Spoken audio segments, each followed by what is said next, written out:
Fala galera, no vídeo de hoje nós vamos fazer uma comparação entre o rendimento de diversos índices no médio prazo, aí, desde 2013 até o fim de 2019. Portanto, aí 7 anos de rendimentos para ver o que se saiu melhor. O que vocês acham? Bolsa, no caso Ibovespa, imóveis, no caso índice de fundos imobiliários, ou juros, no caso a NTN-B de longo prazo. O que será que ganhou considerando esse prazo mais longo? Vamos lá, galera. Trago aqui em primeiro lugar um gráfico para vocês comparando o Ibovespa com os fundos imobiliários. Vocês podem ver que eles caminham muito próximos. Tem uma correlação bastante alta entre os dois. Começamos em 2013 com um índice igual a 100, para começar os dois juntos, fica mais fácil comparar. A gente vê que isso aqui é preços nominais, então a inflação está comendo isso daí. O retorno real, muito menor do que isso. A gente vê que de 2013 até 2016, uma quedinha aí, Ibovespa caiu 40%, fundos imobiliários caiu mais ou menos 20%, temos o mínimo em 2016, que é aí quando estava quase, tinha acabado de ser a reeleição, um pouco antes de saber que existiria impeachment, e a bolsa americana estava muito mal nesse período aí. Então aconteceram muitas coisas em conjunto, inflação no Brasil muito alta, mas não era só o Brasil, o mundo inteiro estava com problemas nesse mês, a bolsa caindo em todo o planeta. Então temos o mínimo do Ibovespa, fundos imobiliários mais ou menos na mínima e começa uma recuperação. O Ibovespa sobe de 60 pontos no índice até 180, multiplica por 3, de 2016 até 2020, portanto 4 anos, Ibovespa vezes 3, e fundos imobiliários multiplica aí de 80 para 200, um pouco mais de multiplicar por 2. A gente vê que a subida foi um pouco assim lenta no começo e se acelerou no finalzinho. Olha no finalzinho lá, dezembro de 2019, os dois bombaram juntos. Então temos uma correlação muito alta entre Ibovespa e fundos imobiliários.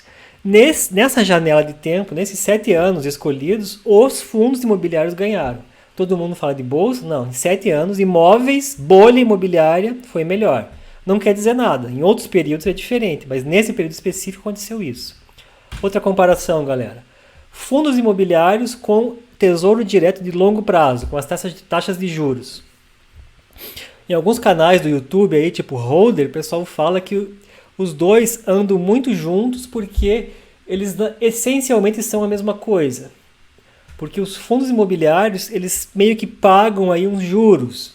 Você coloca o dinheiro lá com a expectativa que o imóvel valorize com a inflação.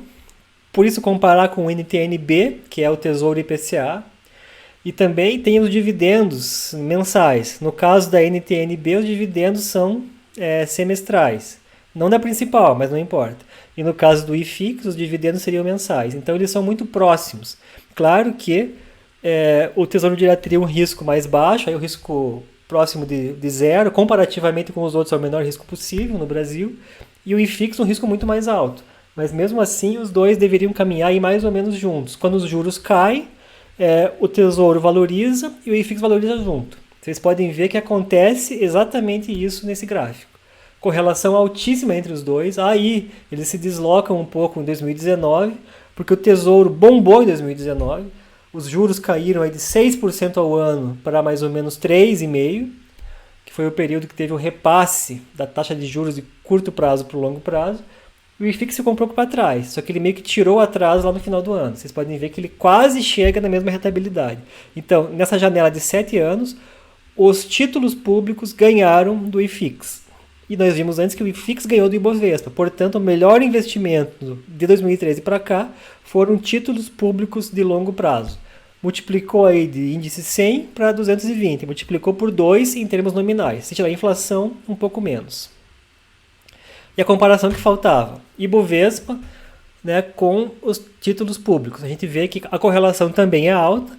Aí no curto prazo, mais ou menos, quando um cai, outro cai, um sobe, outro sobe. E os títulos públicos bombaram em 2019, deixaram o Ibovespa para trás.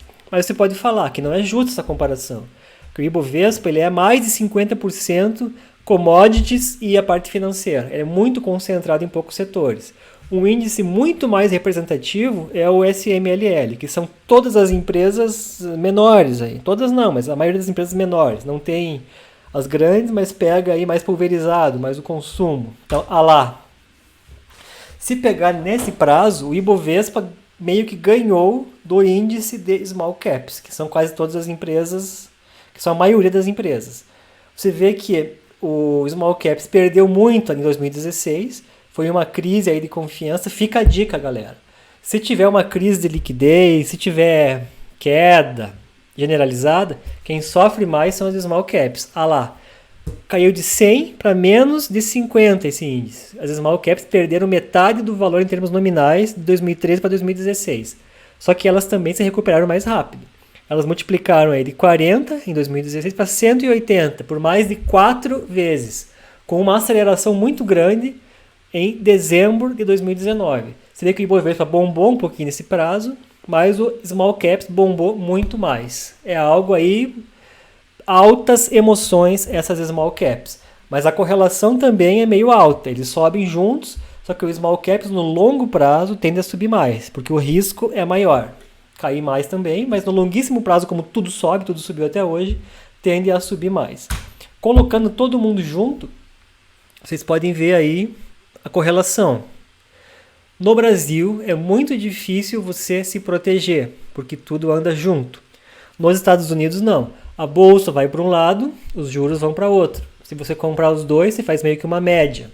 Aqui no Brasil, qualquer coisa dessas coisas principais que você compra, elas caminham juntas. Ou você ganha tudo de uma vez só, ou perde tudo de uma vez só.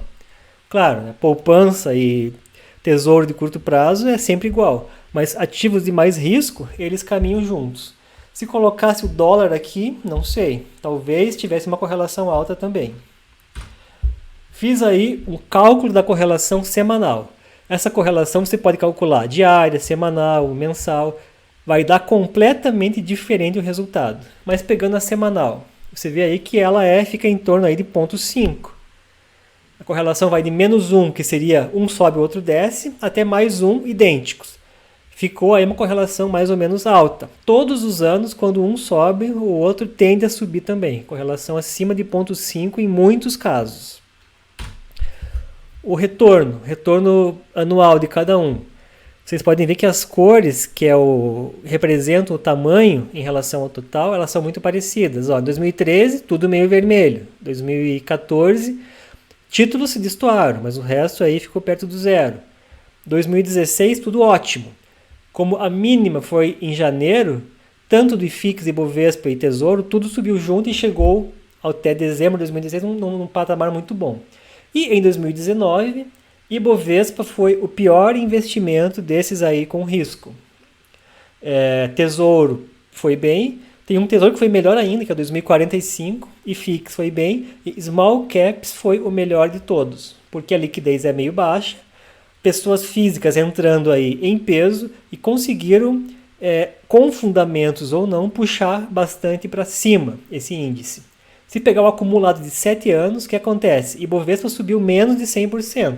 Se tirar a inflação, muito menos. Títulos públicos 120% e FIX 100% e Small Caps 85%, igual o Ibovespa nessa janela de 7 anos. Bem, galera, então é isso. Queria mostrar para vocês como a correlação é muito alta entre alguns ativos no Brasil. Proteção aqui, hedge custa caro, comprar opções de venda ou vender as de compra custa caro. Comprar dólar ou ouro, você não tem dividendos, então no longuíssimo prazo isso custa caro também.